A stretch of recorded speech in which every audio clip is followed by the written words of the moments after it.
ரிஷபம். ஸ்ரீரங்கம் சரணாகதி அடைவது விஷ்ணு காயத்ரி. வயிற்றிலிருந்து கழிவுகள் கீழ் முதுகு தண்டோடம் L4 L5 என்று சொல்வார்கள், அதில் கவனம். சனி உங்களுக்கு 11ஆம் இடத்திலே இந்த பராபவரிடம் முழுவதும் இருக்கிறார். பணவரவு ஏற்படும். இந்த பராபவரிடத்தில் திருமண தடைகள்லாம் நீங்கிடும். புத்திர சந்தான தடைகள் நீங்கிடும். அப்பா அம்மாவை 10 வருஷமாக பார்க்க முடியாதவர்களெல்லாம் திருப்பி சந்திக்கக்கூடிய பிராப்தம் ஏற்படும். தாய் வழி உறவு தந்தை வழி உறவோட தகராறாயிட்டு திரும்பி வெட்டு குத்தெல்லாம் இருந்தவங்களாம் ஒன்றாயிடுவாங்க. பூர்வீகத்தில் சொத்துக்கள் கிடைக்கும். தொழிலில் அற்புதமான அமைப்பு ஏற்படும்.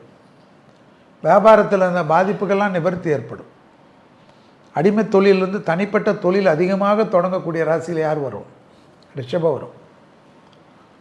செல்வந்தர்கள் அதிகமாக ஆகக்கூடிய அமைப்பு ஏற்படும். கணவன் மனைவி ஒற்றுமை அந்யோன்யம் அதிகரிக்கும். கோர்ட்டு கேஸு டைவர்ஸு பஞ்சாயத்துன்னு இருந்த பாதிப்பெல்லாம் நிவர்த்தி ஏற்படும்.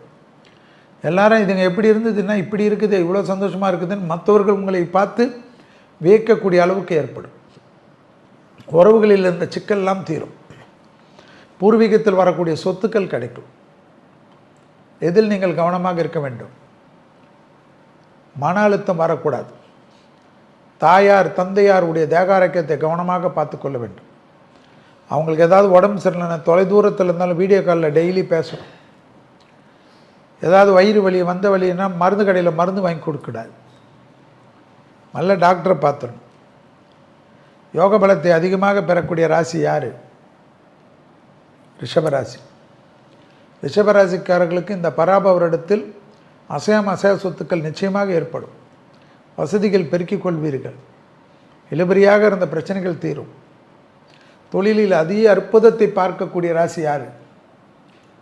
ரிஷபராசிக்காரர்கள்.